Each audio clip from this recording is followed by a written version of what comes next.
malien, aux un esprit à pauvreté. Les gens ont inventé des théories, alors qu'on devait dire aux populations, il faut travailler pour être bien. Je dis bien, le sambo yondenge basali yango na mboka na biso eza le sambo okuta eza le sambo moko il faut que les gens refassent le point.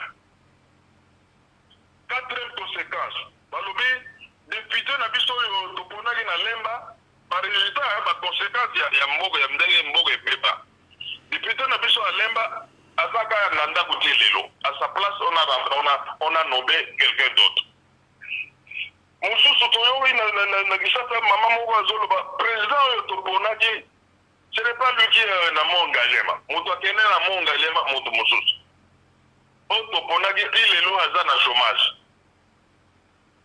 Sixième conséquence oyo résumé bamakambo na biso bapasi en 60 ans dans la place tokomi balobi mikolo na Kinshasa plus que match de Royal Barça.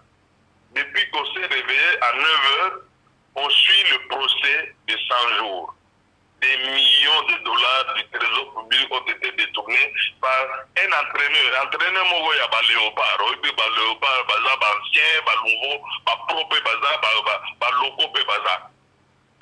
Ils ont comme principe le ventre d'abord. À l'opposé, il y a Makambo Tata Tigaki. Et testament Tata Tigaki, Binoboyebi, Alobagi, le peuple d'abord. Mais si Goyo, résultat la 60 ans, des choses impossibles à passer. Tout le temps que je Kamala Bisso a capté, Mindele mais la Bogo Lobby, pour les choses unies, procès qu'on a. Le ventre d'abord. Donc, maintenant, 60 ans, j'étais nuit par là. 60 ans, Lélo, il y a le 30 juin. Faut-il la peine de danser le cha-cha-cha? Souvenir, il y a table ronde. Pour ça, la souvenir, la table ronde. Ou bien, tout ça, la dernière ou bien, toujours, Kanisanani, vous savez, la première phrase que le roi Baudouin a prononcée,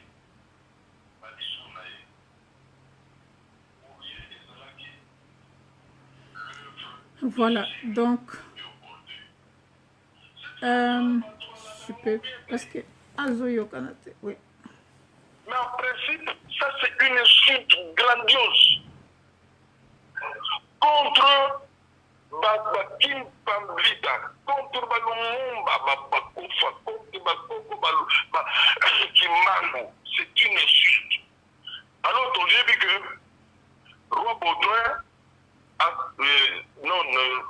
Léopold II, pourquoi Aïba bien Congo wana abomaki asasaki bato abomaki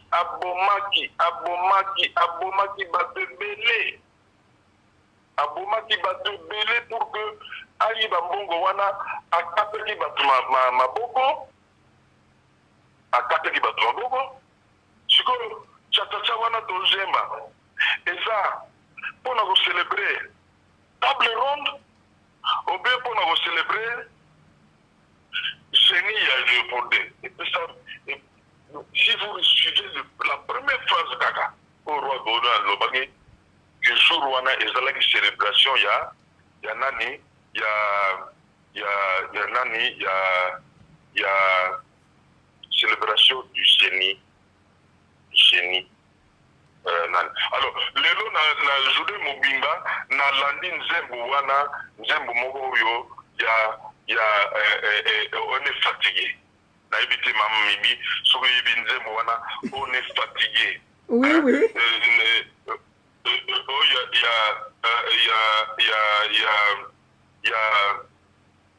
On est fatigué. Il y a Alpha Blondie. Moi, j'aimerais que Alpha Blondie. Donc, j'aimerais que peut-être que Ozula Nini Bango, Ozula Bauditier Nabiso, nani moi nzembo wana parce que balobi on est fatigué. On est fatigué de danser le cha-cha-cha.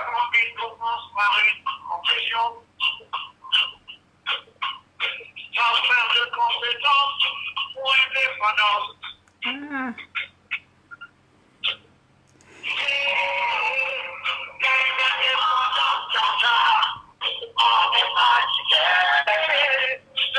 Bandeko bazolanda.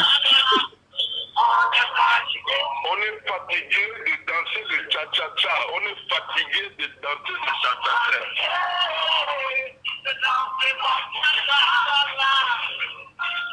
Bon, voilà ma mimi. Ndenge ma bile na bombelaki bino na bombelaki masolo wana na bandeko eza réflexion tozonga.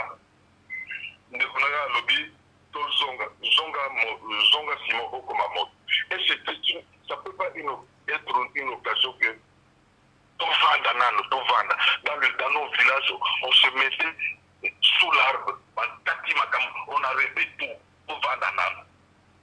tovanda bayoko yebisa biso mamimi ozolanda nazolanda papa bayoko yebisa biso que bato bamemaki bamissionnaire balobi makambo na bino ya baculte des ancêtres et ça c'est satanique. C'est satanique. J'ai réfléchi à cette histoire-là. Vous voyez que Nicolo, la France, ils ont une élection municipale. Dans le programme d'élection, il y a un maire. Ceux qui vont élire maire, le jour où ils vont introniser, après, à Kendogotia, la fleur, na monument aux morts. Monument aux morts wana eza cimetière te bato balandaka bien place wana ezala te ke bato nangano ezoloba bato mamisiki batene osala makambo na cimetière non monument aux morts eza bakombo ya tous ceux qui sont morts pour la France.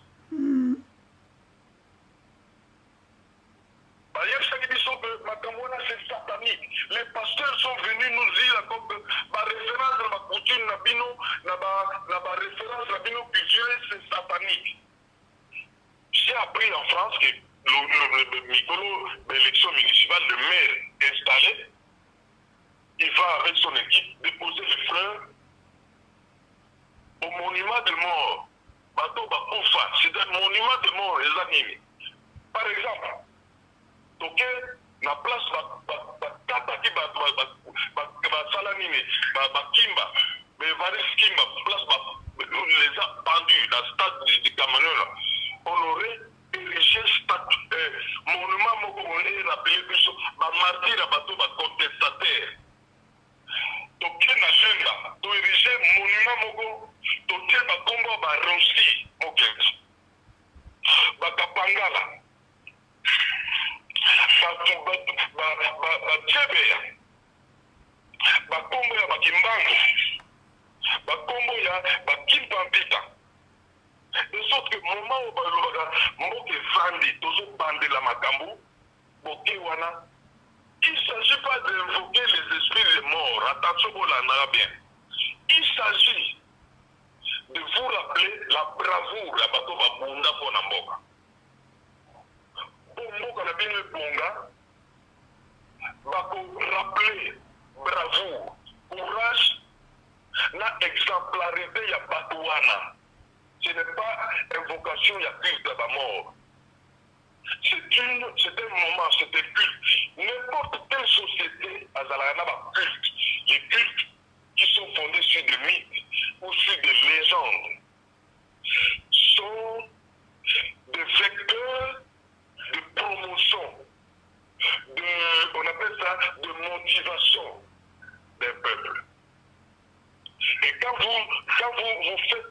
vous faites référence à vos mythes, à vos rites, à vos rituels, et à la religieuse, et à la civile, vous êtes motivé pour construire votre pays.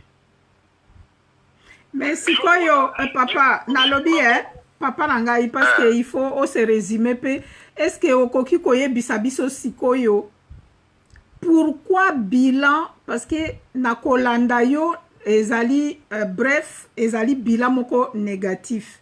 Alors est-ce que vous peut sabiso cause à bilan wana pourquoi le bilan est négatif et non pas positif après tant d'années oyo eza quand même 60 ans et voilà donc tolingi quand même toyeba parce que au beti masolo kitoko okei et pas y mettre tolingi toyeba raison pour laquelle la RD Congo demeure dans la médiocrité après 60 ans il y a indépendance.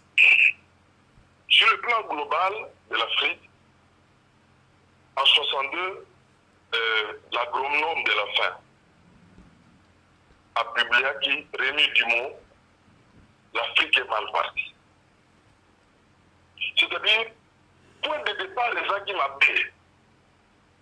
Ce qui vous dit, les historiens, les professeurs Lumenga Nyonso, les Isidore Bazali, Namboka, vous savez que par bilan, ça wana à table ronde.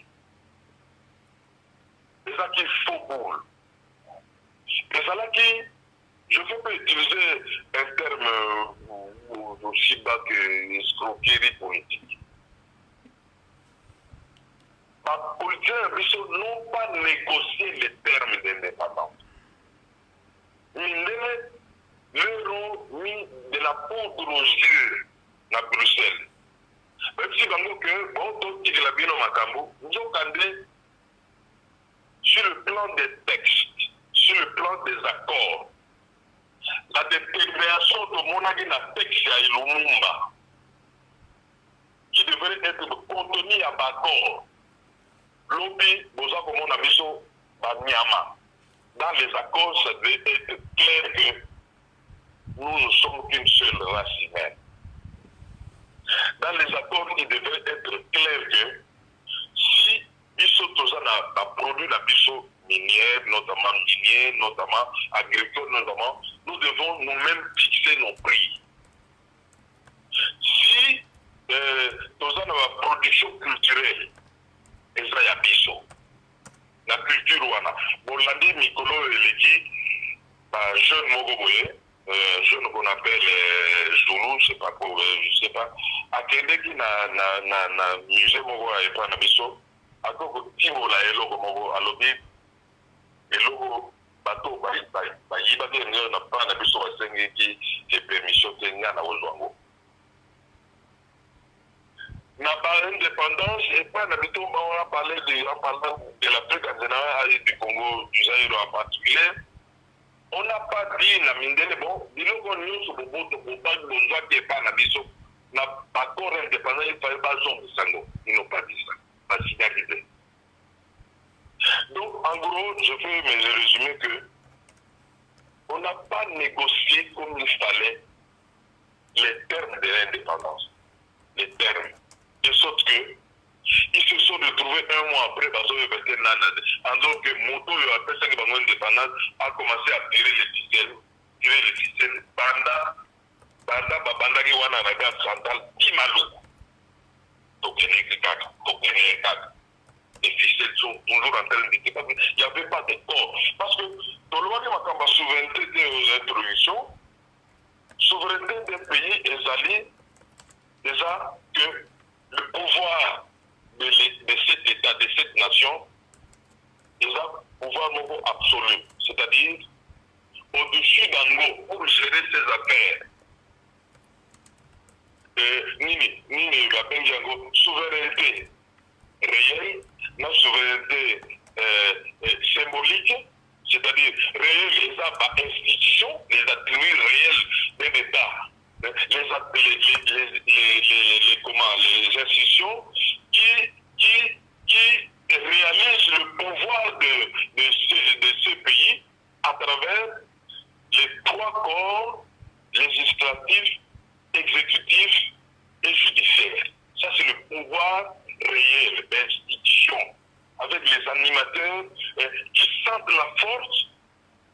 Parce que l'absolu, là, le pouvoir absolu, et ça, le sous-sous, il y a mon côté d'un monarque, mais l'État moderne, l'État souverain, doit la légitimité de ce pouvoir au peuple.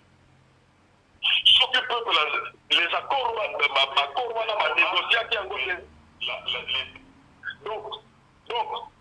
voilà pouvoir réel, les attributs réels, mais les attributs symboliques, c'est-à-dire hymne national, armoirie, emblème, logo ya pays, et ça l'a bino. Peut-être wana emblème wana symbolique wana peut-être tozaki nango bon les autres ils s'en foutent. Bon, donc c'est pour dire que on n'a pas négocié les vrais termes d'un État indépendant, d'un État souverain. De sorte que moi, quand je publie mes articles ou le prochain ouvrage, je suis en train de terminer d'ailleurs, sur cette problématique d'indépendance africaine, je mets entre parenthèses l'expression accession à l'indépendance, parce que cette indépendance, elle est fictive, elle n'a jamais été réelle, elle n'a pas été négociée. Je suis sur la cause principale, indépendance, toujours qui est en côté. Tout nous a échappé. Jusqu'aujourd'hui où... mais quand on s'est résumé, si on s'est résumé, papa, pour tous wape, de comme ça, soit ligne à côté. Bon, donc, na celui-ci wana, donc na résumé déjà que essentiellement les termes de l'indépendance n'ont pas été négociés.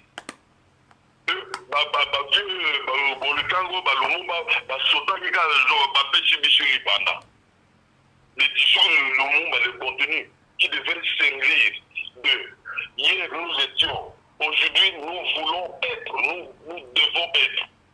Hier, vous nous avez fait ça. Aujourd'hui, nous sommes des partenaires. Non, ça n'a pas été négocié. Tout est devenu Matamuga ya français, français milayi, français discours.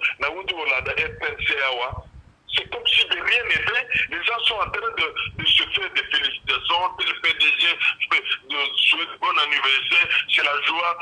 Comme si de rien n'était.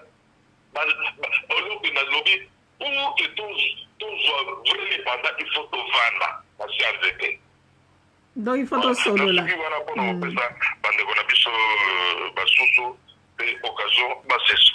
Voilà. Kitoko makasi papa, merci vraiment. Zala à l'écoute, moko donc to bandela ki vidéo mais ozayi toujours koleka na nzela ya nini ya Facebook.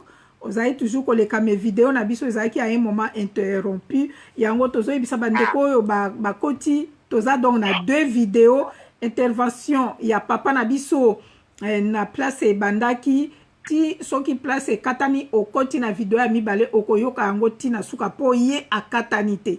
Ye en tout cas tozalaki na ye eti na ndenge ya ye aussi sa intervention na ye. En tout cas merci mingi intervention ya makasi bandeko bozolanda biso bolimbisi vraiment na bandeko bozaki ebele déjà na vidéo ya liboso partie yango ezaka wana mais deuxième partie suite nango ezape wana bokoki ko continuer kolanda biso ndenge eza boye pusana pe. Alors merci mingi ya Juju tokoluka to sala pe ba conclusion soki oko rappeler lisusu ekosala kitoko makasi. Voilà. Donc tolingi nanu tozwa papa na biso papa esale na ebite papa esale peut-être okoki pe kobenga yo moko papa na biso ya Jovin na pesi yo bambote, mama Nana na pesi yo bambote. Voilà donc papa na biso esale nazozela obenga na numéro na biso ya appel ya WhatsApp. Et puis papa te dit bambote ndeko Preston bambote na binope.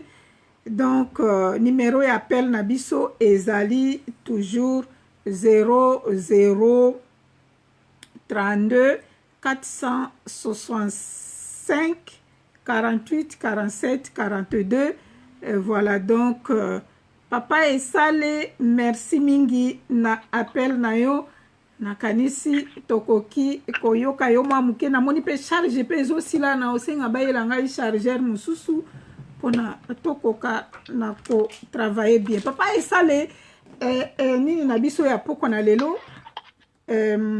toloba nini sujet na biso thème na biso ezali bilan ya indépendance et puis na moni pe ndeko na biso ya Juju aleki liboso alobeli président makambo ya kiero ya président Lumumba te enfin président Kasavubu te ndenge totunaki ye bapesi ye ebongo Mobutu bakopesa ye héros national quand voilà un peu moi bateme toza nango wana bilan na biso ya indépendance et puis kiero ya président Kasavubu et pourquoi pas Mobutu olobi nini papa esali. Bonsoir maman Mimi, bonsoir Mandeko Nyonso, fidèle à Radio Bosomi. Oui, le Zali Mokolo ya Congo. Le Zali Mokolo ya Congo, et puis Ali Mokolo ya Biso ba Congolais, na ba Congolaise. Qu'est-ce qu'il faut retenir dans la journée à l'élo? Si tu vas aller moi ici na poko à l'élo, tu comme ici quoi. Pour il n'y a pas à se réjouir. Choléra, certainement oui. Pourquoi choléra? Choléra pas dans le sens à se lamenter, mais choléra n'est que depuis Tobima na Boumbo ya Mondele, soi-disant, tous à Tokoma indépendant, quotidien à Congolais changeaté. Au contraire, coûte comme pire et passer de mal en pire. Pourquoi? La raison que vous avez ébélé. Certainement, ils ont ébélé. Nous avons deux angles. Les uns ont un facteur exogène, les alliés, influence extérieure, implication extérieure, et pays, nous sommes pays occidentaux, Mindele, l'institution à Bango, Dengue, il vient troubler bonne marche à pays Nabiso. Ils ont consommé dès l'instant que ceux qui soient disant indépendants soit là, Batika Biso Tenzo, on est au contact déjà dans mon boulot.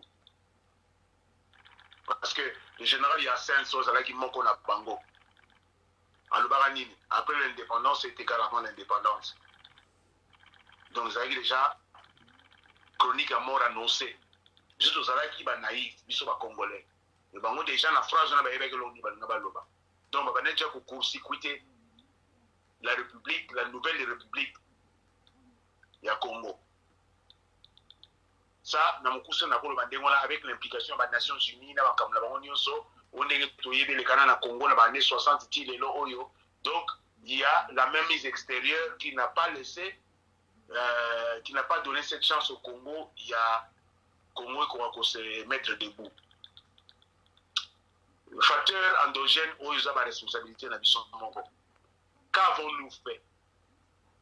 Bato ba bundela ki mboka wana pona tukota na libanda entre guillemets libanda ba congolais ya tangu wana o bazala ki effayé o batena ki tête na mundele très vite ils se sont embrouillés très vite ba dérapage ba comme min ko cultiver ba intérêt matériel contre ba intérêt Yamboka Mobimba. Donc, comme il y a vivre le coup d'année mondial à Zalaka. Donc, c'est comme si, Bakambina Biso, Congolais, ou remplacer Mindele, voulait vivre comme maître Nabango. Et qu'est-ce qu'ils ont fait? Ils ont sacrifié intérêt à Mboka Mobimba. Dans ce cas, on a comprendre là où je vais en venir parce que la base a moulaïe à mater. C'est clair ce que j'essaie de dire. Et il y a eu Batuna Bissopé, Bazaraki n'a manque d'expérience. Ils avaient quel âge? Moi, j'ai.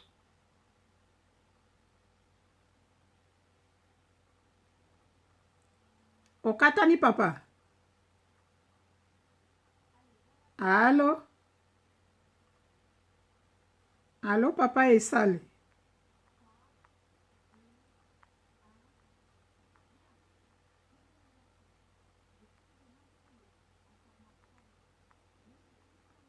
Voilà, donc, bande konazoluka papa est salé, azaya ko katana, eza mwa pasi papa esale aza ya kokatana tozoluka tozongisa ye voilà.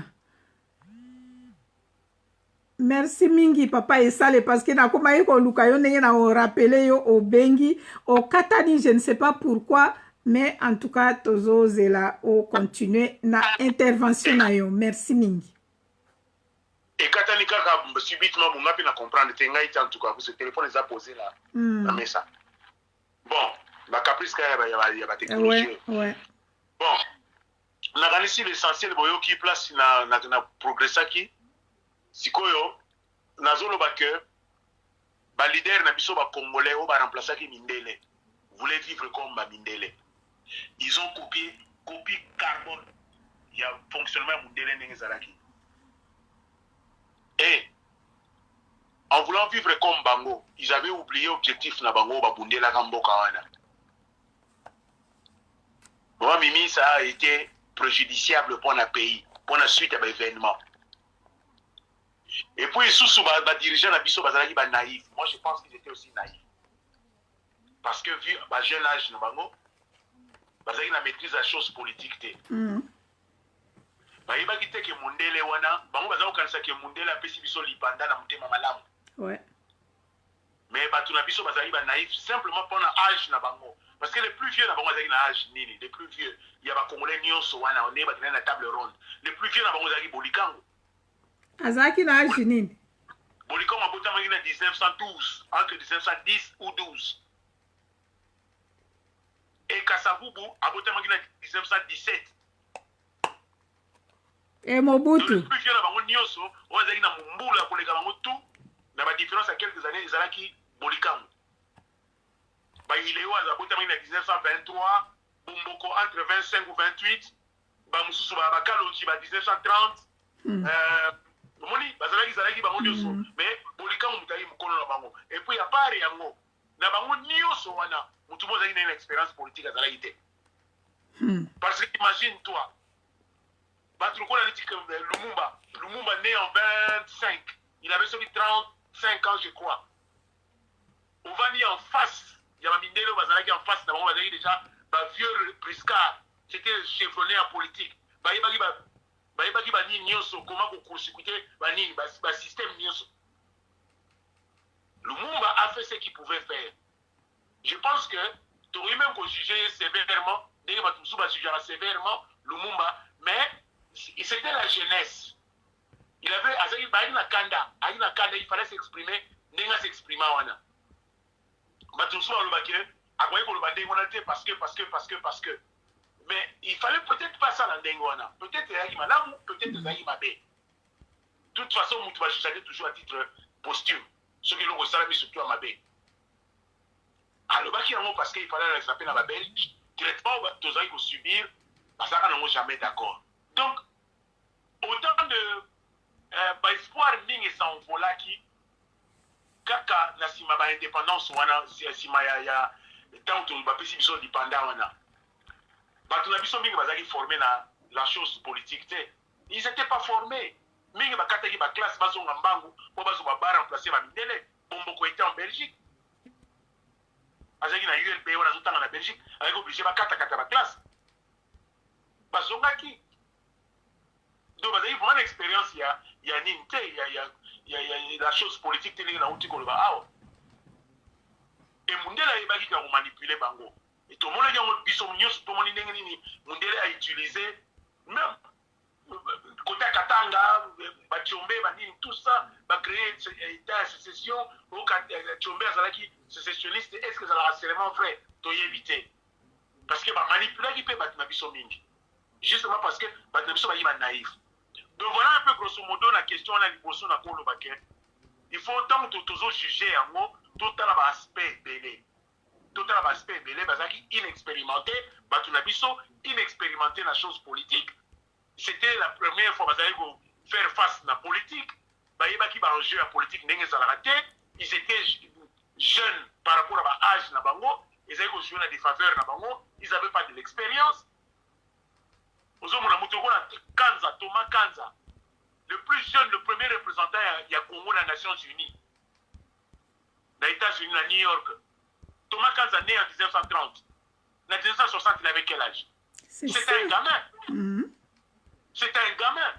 Quand avant de Bosso, il y a S15. S15, c'est représentant belge des Nations Unies. Il avait seulement 80 d'âge. Nalobi, papa est salé parce que vraiment, ozo simba ba point à kitoko penza.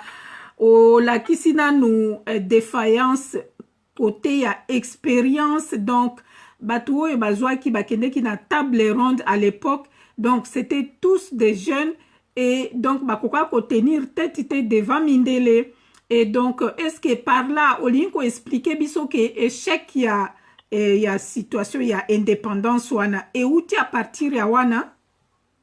Je pense que Outi wana ezali parmi eza ba raison ma kasi Outi wana parce que batu na biso bayebaki Mundele bien te. Et qu'on semblait paradoxal. Bayebaki Mundele za mabe na sens ka nyonga ka bango, anyokola ka bango. Mais bayebaki vraiment Mundele en profondeur te, de quoi Mundele était diable. Bayebaki na sens wana te. Bayebaki bien sûr que Mundele a maltraité ka biso. Oui.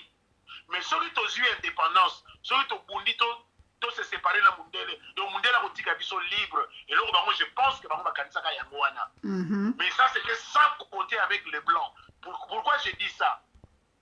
En 1958, deuxième pays, premier pays Afrique noire et indépendance c'est Ghana en 57 sous Kwame Nkrumah. Deuxième pays Afrique noire et indépendance c'est la Guinée et Conakry il y a Sékou Touré en 58 qui était ancienne colonie française.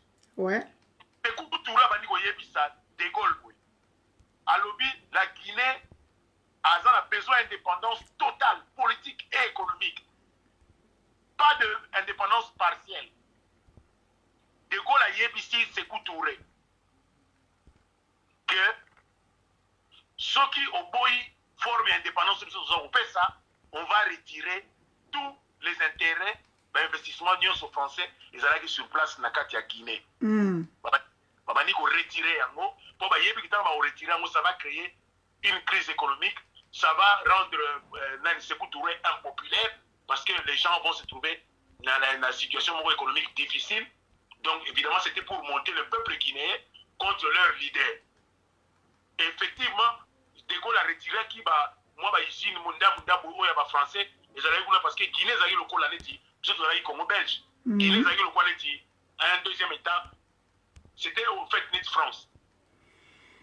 Alors, au moment biloko na nyonso africain et en particulier congolais na contexte wana minimizaka Mundele parce que Mundele n'était pas capable de comme à niveau wana ya nino ya mutema mabe niveau wana ya ngala benga ngo ya sorcellerie parce que c'était des sorciers le blanc des sorciers aza démon c'est des gens Machiavel bako la bino parce que baza a besoin de café na bino baza a besoin or na bino baza a besoin de diamant na bino baza a besoin de balé na bino baza a besoin de territoire na bino parce que territoire na biso ils ont servir neti laboratoire na bawe d'essai d'abord pour la produire ça pour na mboko kuna na mboko na biso et yaka na occident awa c'est ça exactement ndenge ba pays na biso ils allaient vu de Mindele siko bino ko la muki na tongo boye bisa bango ba bima na mboko na bino pour déstabiliser bango awa chose que papa olingate. Donc voilà un peu le côté contexte assez difficile pour la Batouna Bisso. Ils n'étaient pas préparés dans Arwana. Ce qui était un peu différent, un peu différent dans l'ancienne colonie britannique. Les Britanniques préparaient moi mouké Batouna Bango, minité, mais préparaient moi mouké Batouna Bango. Il y a une gestion de l'État africain ou l'ancienne colonie britannique. Gestion un peu différente par rapport à l'Afrique francophone et voire même Afrique Yabiso qui sous l'influence belge. Bon. Maman Mimi, la deuxième question Zaraki par rapport à l'héroïsme, il y a Kassabou, ceux qui Zaraki héros. Oui, ceux qui Aza héros parce que Baouti ko proclamé. En tout cas, on a évité ceux qui ont dit discours, il y a chef de l'État. Et je n'ai pas eu le temps pour l'Andango, mais dans quelque part qu'il a été Kassabou élevé dans le rang de héros. Voilà. Donc, Maman Mimi, moi je me pose cette question.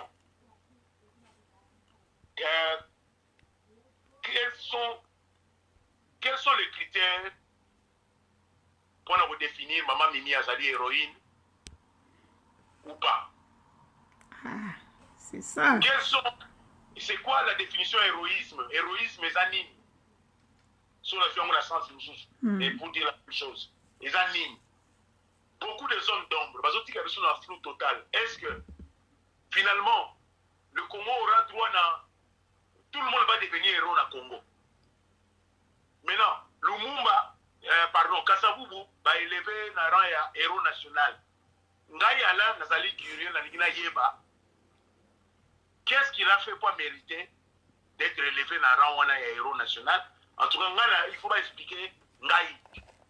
Nanigina Yeba, qu'est-ce qu'il avait fait na participation na engagement politique pour son pays, qu'est-ce qu'il avait fait de spécial, et là on est salarié qui est assez distingué, parce qu'il faut aussi définir le terme même héros. Les autres il faut ça l'Académie française, aux à immortaliser l'Académie française pour avoir à peu près de définition de quoi personnellement héros. Héros, ils allaient simplement se permettre de simplifier à comprendre, et elle dit à se distinguer.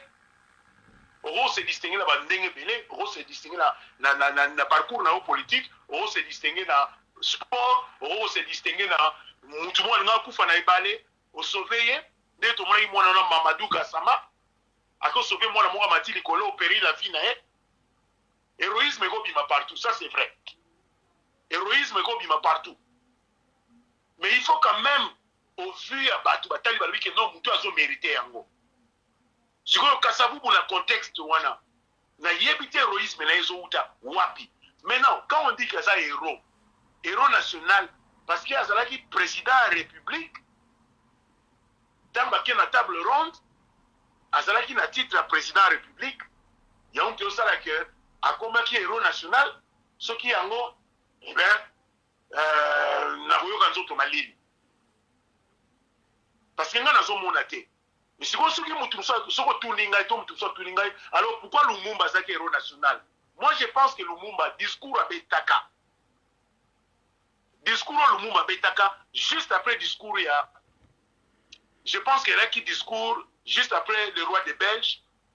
N'a y a pas raté son Kassavou, Betaka discours avant, ou bien Betaka après le roi des Belges, mais en tout cas, Lumumba qui n'était pas prévu, paraît-il, qu'à un discours, à improviser sur place. Donc héroïsme na yebima wana na sens ni a défier le pouvoir blanc.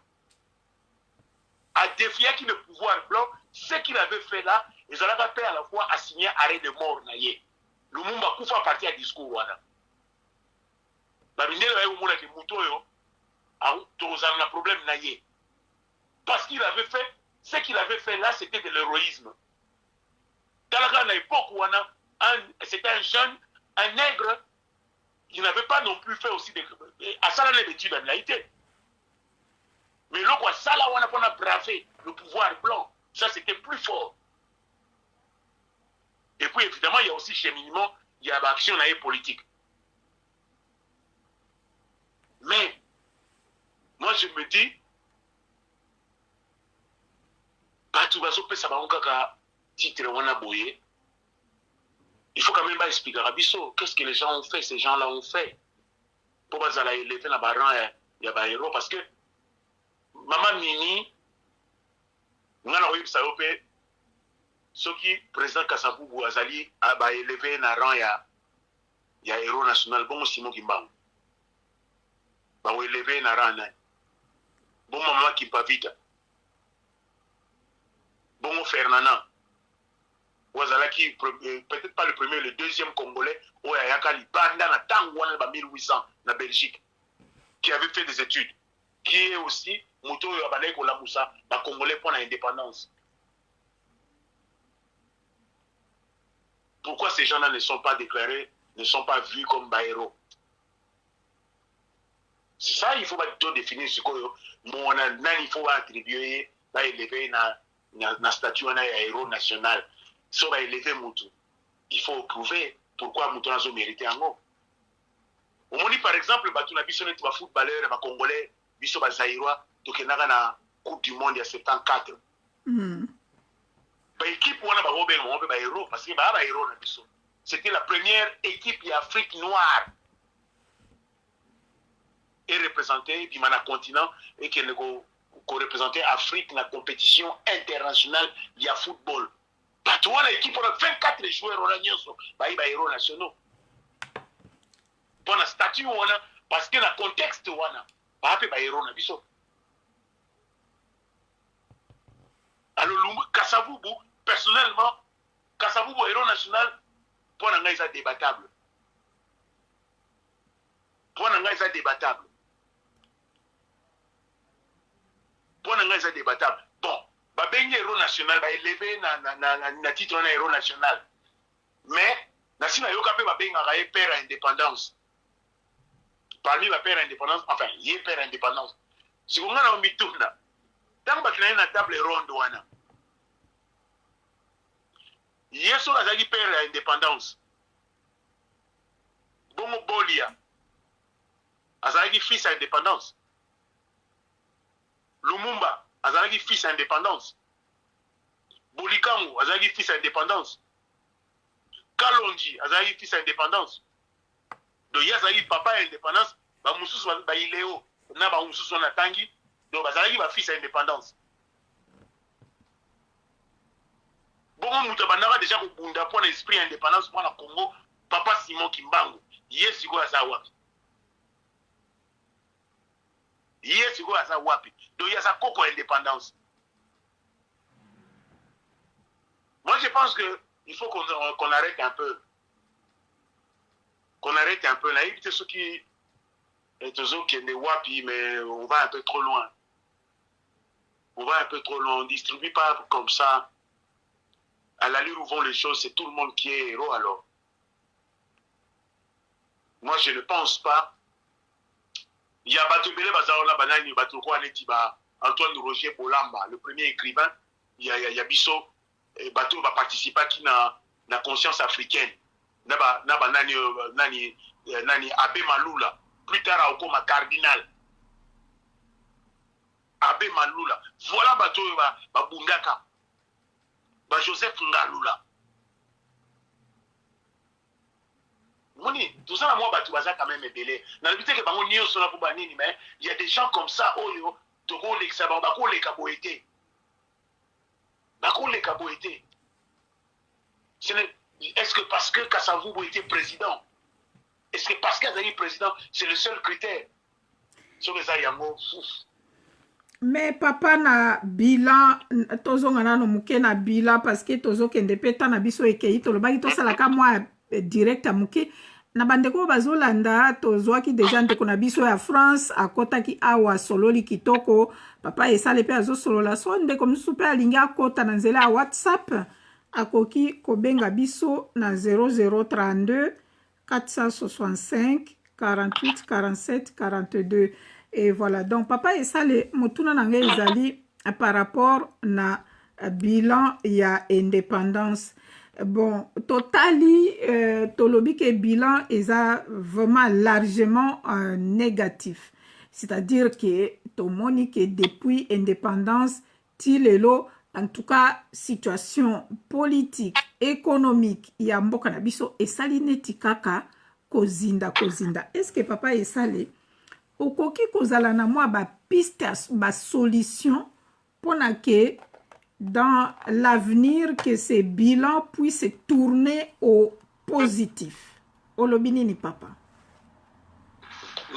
Bien sûr, à tout problème il y a toujours des solutions. Pouvoir c'est vouloir. Mboka a 80 millions d'habitants, Mboka a 80 millions de zobatés. Donc, ils allaient que Batomaye les bazar est belé, on a. Et tout ça, on a plus de 450, sinon plus de tribus. Et avec ça, à la fois, on a 450 intelligences. Et ça, une question, il y a prise à conscience. Batouba le Baképon.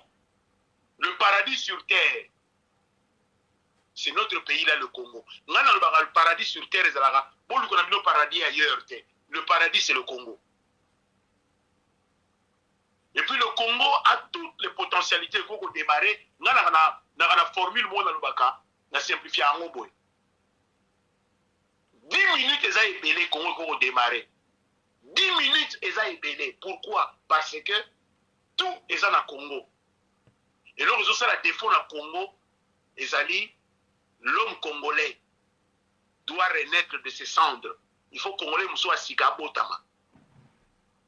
Le Congolais d'aujourd'hui a commis archaïque, a commis dépassé, a commis rétrograde. Il y a participé dans le pays, confonsé pays. Parce que ma réflexe, ma attitude, comportement, les a bien été. Richesse à Mboka Liboso Zaraka, nous répondre à la fois à mon maman. Richesse à Mboka Liboso Zaraka diamanté. Et Zaraka orte. Et ça va zamba non tous en monté ou babibale wana. Richesse à Liboso et Zaraka capital humain. Quand on investit dans l'être humain, dans sa construction humaine, pour éduquer, tant na libota na ye, na cocon familial na ye, les gens ont parlé de la responsabilité, il y a qu'à éduquer un être humain, papa na maman, ba pesi ba valeur. So ba sisi musala na bango, mutuana akokola, akobimasi ko akokende bibanda ya famille na ye. Abimisi ko to benga na société. Kuna les sous-sociétés aussi la récupérer par le truchement, par exemple, il y a l'école. Deuxième étape, il y a être siga, parce que nous avons la formation en tant qu'être social. Kuna ba kula tsaine ni ba viba dans société parce que mboka mobimba za mutu yo moko te mboka ivanda ka ba te belé. Toza ba te belé. Siko il faut y ko la nini oko cohabiter na ko coexister na mandeko no mususu. Et il y a d'autres valeurs qui s'imposer. Le respect, la considération, les valeurs morales, l'humanité, ceux qui ont moni mukinga na pasi, il faut qu'on aide, il faut boyer. C'est ça, on ça la apprentissage on a ceux qui obéissent na société. C'est là où aussi que nous avons valeur tous. Oyo koya ko compléter oyo utaki na mona libota na yo. Quand l'être est bien formé, tant que l'être humain, na être social, nous avons facilité de transformer son environnement physique. Le Congo, la potentialité est wana. Sol, sous-sol. Dans le résumé, on va l'expression mi-balé wana. Sol, sous-sol. Et ça, nous au Congo, nous avons besoin. Sans compter, mi-balé, tout ça, nous avons zamba, tout ça, nous avons moi, tout ça, nous avons tout ça. Le Congo, il y a un Congo, c'est un paradis. Mais le Congo, ils sont décolletés parce que l'homme congolais, l'être congolais est malade dans sa construction humaine. Asa malade. Asa malade. Toujours réalisé, ma belle, tout ça, dans Mouana. Du coup, il y a prise de conscience. Ils ont 5 ans, tout a besoin de prise de conscience.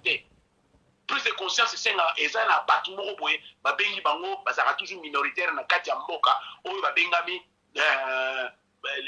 ba elite ya mboka ba mikambi ya mboka batu ba kokamba mboka. C'est ça l'élite. Sauf que l'élite est responsable, l'élite est consciencieuse, l'élite est yebi eloko elingi. Na pesa toujours exemple oyo leadership eza lokola tempête. Mon peuple, population, ils ont le coup la maille à ébaler. Peuple, mon côté dans qui la difficile. Ils ont le peuple, connaissez qu'on va en Hollande, peuple hollandais, peuple français, peuple britannique, camerounais, brésilien, américain, suédois, nan, peuple, mon côté dans qui la difficile. Ils ont le coup la neti, peuple. Ceux qui ont géré le peuple bien, ceux qui ont manipulé le peuple ont manipulé. Ceux qui ont dit ça bien, ou ça bien. On a ce qu'on a dit responsabilité à leadership, élite ya mboka, on a comparé la tempête. On a réaction à la tempête. Tempête sur les bêtes à la maille. Maille qui n'a pas sens, oyo, tempête des okumba yango. Jamais maille résiste à la tempête. Mais ça, le peuple. Peuple, mon résiste à la leadership. So leadership eza Hollanda ndenge leadership ezo senga bino kosala. Siko so toza na leadership moko eza conséquent. Leadership moko éclairé, responsable. Oyo kezali désintéressé na chose matérielle. Mbongo tient dans le pembeni. Oso cultiver ma valeur mususu. Un leader c'est quoi? Leadership eza nini? Eza Mutoyo qui est là pour éclairer, analyser, être présent dans la société. C'est ça, leadership Yangwana. C'est ce leadership-là. Il faut aimer ma sens, il y a organisation. Organisation, il y a Moka en tant qu'institution. Là, je fais allusion à l'institution. Organisation politique. Quand l'organisation politique en Moka est mise en place, l'institution en Moka est fonctionné, le reste sera facile. Il faut créer ce qu'on appelle le cadre juridique. Cadre juridique nous te permet d'avoir l'élite en Moka, de gérer Moka malamu. Il faut que les gens soient formés. Élite, on a faut la former. Quand je dis que l'élite, il faut la éclairer, il faut la former, il faut la savoir-faire, connaissance, expertise dans différents domaines. Et puis le plus important de tout, on les autres répondent sous directement à mon mini, et c'est simplement, et ceux qui ont un diplôme, moi je pense d'ailleurs le plus important, nous faisons un amour. Sur le leadership, élite en Mboka, ils ont un amour en Mboka. Ils ont un amour en Mboka. Et le but que Mboka c'est le seul pays où nous avons appelé Bisso Yango. Celui qui perd Yango, identité na Bisso, tu perds tout ça sous batouté. Parce que tout ça rattaché dans ma belle. C'est cet amour on est il faut chaque fois que tu la Mboka, tu t'aimes la Mboka. Tu ne jamais 1 mètre carré en Mboka na Bisso. Parce que celui qui est ici en haut, tu sais pourquoi on est Moulouba. On est Moulouba parce qu'il y a une identité, présence, il y a un peuple Louba dans Mabélé à Congo. Pourquoi on est Nani Moutandu? Parce qu'il y a un peuple qui est sur le sol, il y a Congo, comme on a un peuple Tandu. Pourquoi il y a Mounianga? Pourquoi il y a Bembe? Pourquoi il y a Sakata, Bapende, Banani? Ce sont des peuples qui sont Kolo, il y a Mabélé, il y a Congo. Moutonu la bango bakunda kuna. Donc Batouana, il faut qu'on y ait bango, qu'on aider bango, balinga mboka na bango. Parce qu'un peuple, ce qui a une histoire n'a été, et ça difficile à s'engager, et ça difficile à défendre mboka wana, et ça difficile à bounder la mboka wana. Parce que a une histoire en mboka n'a été. Et ça, la bateau, ça a charge, il y a qu'à éduquer, le peuple, et l'élite, l'élite doit être formée, doit être conséquente, l'élite doit savoir le mission nini. Est-ce que mission nangezali na tika batu na pauvreté? Est-ce que mission nangezali na yiba mbongo le ba caméra ba osala? Est-ce que mission nangezali que ba mai na ba robinet bi marate? Est-ce que mission nangezali que ba na batanga ba classe T? Mission nangezali que ba hôpitaux ezalate? Est-ce que vous avez vraiment mission à l'élite? Donc c'est ça. Voilà. Plus à conscience, maman Mimi, plus à conscience, et ça,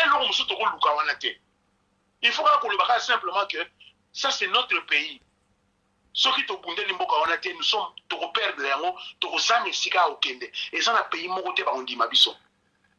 Ceux qui repères le Congo, au Kimimba ou la Cameroun, on chasse. Donc, mon identité, est liée à ma belle par rapport à mon identité. Je suis de ce pays-là. Papa esale tozokende vraiment na suka parce que tant na biso ekei et puis lokola tozwaki pe mo akokoso toza ko informer bandeko ke video oyo ezali suite ya video ya munene oyo to bandaki na yango epai wapi to katanaki oyo eza juste complément. Alors papa esale to leka vraiment na ba conclusion pour tant na biso ekei lobi to kende misala. Et voilà, indépendance en boka na biso bilan bouti koloba papa esale j'espère aux olandanga toujours. Donc voilà pour à téléphone koyaki. Alors papa na biso na mboka na France pe asola kitoko to leka na ba conclusion normalement ezali kopesa biso moi mot de la fin par rapport na thème na biso oyo ezali bongo le bilan il y a 60 année, il y a indépendance, bilan négatif ou positif. Alors, au lobby, ni na mot de la fin et ndenge aussi expliqué pour na kasavobo pourquoi azali héros héros ba critère ni nezali wana donc mais quand on ta 2 minutes na chrono papa esale pour na toyeba na kokanga émission na biso. Merci na kolobaka na kozonga langwa te bandeko il faut toyeba sikoyo définir Babylone. On ne peut pas continuer à accepter des choses comme ça parce qu'il faut les accepter. Et là, c'est malam, c'est malam. Et là, c'est discutable, c'est discutable. On ne peut pas toujours accepter des choses comme ça. Il faut tout comme appeler à niveau qu'on interroger, qu'on interpeller Biloko. Qu'on interpeller Biloko, c'est que on a contre leur côté. Moi, je pense que ça, c'est le plus grand service qu'on va se rendre entre Bisson et Bisson. Sentiment n'a pas bien, mais plutôt tout ça va animer la lucidité. Il faut que l'action de Bisson et qu'il y a un sens, il y a lucidité et esprit, il y a un qui va guider la bonne action de Bisson. Maintenant, et là, on a la conclusion. Nous avons dit que ce qui est dans le lobby, nous avons dit que nous avons dit prise à conscience, il faut tout dire que nous n'avons comme terre que ce pays-là. Ceux qui te perdent ma belle, nous allons arrêter d'exister. Ouais. Nous avons battu ceux qui mouillent na yo que nous salons na ma belle nim. Na yebite ceux qui bemba na yo, qui bembe na yo, qui bemba na yo per la fois, qui choque na yo, qui mobo na yo, na yebite ceux que nous salons na ma belle ba pays nim ba ondi mayo. Alors ceux qui yebi que nous salons na ma belle à Congo, vous a condamné, il y a côté les maka, il y a bundela. Il faut tout bien la indifférence. Il faut étaler yo pour utakuna. Uvanda kana au na bamboko tu ya libanda na identité ya Congo. Ya le kuta ko makamamboko netalingate. Donc prise à conscience et puis bolingo surtout entre biso na biso. Bolingo. Tolingana. Totika bikoso na swana musuzo tozo perdre bataille belé ba guerre entre biso. De toute façon ekolo ngana sana ngo soki na linga ekolo musuzo na te eza busoba parce que même si on a linga ekolo na te na kolongola ngo jamais na mabele ya Congo. Ma destin à biso d'aller condamné, on est condamné à vivre ensemble. Tous à condamné de vivre ensemble ou continuer à poser dans le Congo. Même ceux qui n'ont pas de Mumbalate, n'a pas pu Mumbala dans ma belle Congo. Donc je dois apprendre à vivre avec Mumbala, s'adapter avec Yé. Yé doit apprendre à s'adapter avec moi. La différence, la divergence, il y a un moutou à la Kokabula biso, et à la plutôt, la force na biso. Tout ce qui est des déchets. Oui, vous avez toujours un entrave, un obstacle, tout ce qui est en pembeni, tout ce qui est en pembeni. Retenons tout retenir kaka, voilà donc, c'est dans la conscience qu'on va bâtir, on ne va pas le bâtir parce qu'on n'a jamais bâti le Congo. Donc, c'est dans la conscience qu'on va bâtir le Congo. Parce que jusque-là, le Congo a le Tonga maté. Le Congolais a beaucoup d'ingéniosité. Le Congolais, il y a le génie congolais, mais qui sommeille. Le génie congolais sommeille. Les gens vont sommeiller parce que le Congolais est génie et sommeillé. Kitoko makasi papa Nabiso, papa Esale, merci mingi vraiment na conclusion kitoko, merci pe na bandeko nyonso tozaye na bango, merci na ndeko Nabiso à France, papa Esale vraiment likambo na indépendance ya mboka Nabiso ezali ko simba biso nyonso tout parce que nous sommes des Congolais au uti koloba soki ozali donc au perdre mabele wana au monique non au kogisus ko parler na Congo te donc ça veut dire que bandeko bilan est vraiment négatif mais ils allaient travailler pour n'importe to renverser la barre to renverser tendance pour na to bandako matana côté positif. Voilà donc merci mingi papa Esale tokutani dimanche merci mingi vraiment. Bolimbi na bandeko nyonso tu tokatana ki na video oyo tozana bitumba côté nyonso tu mais voilà Nzambe azobatela biso c'est l'essentiel totikani awa et tokutani mbalasima le jeudi prochain tokozala wana et puis dimanche tokozala comme d'habitude na kati na ba émission na biso pona lelo totiki bino merci na bino nyonso tu bandeko nyonso tozalaki na bino ba bisou na bino nyonso Nzambe abatela bino epai bozali papa na biso lokembisa na Amsterdam papa Makofo et voilà donc merci na bino nyonso ndeko Jansi ndeko Preston bino nyonso et ndeko l'indoptable merci à la prochaine au revoir.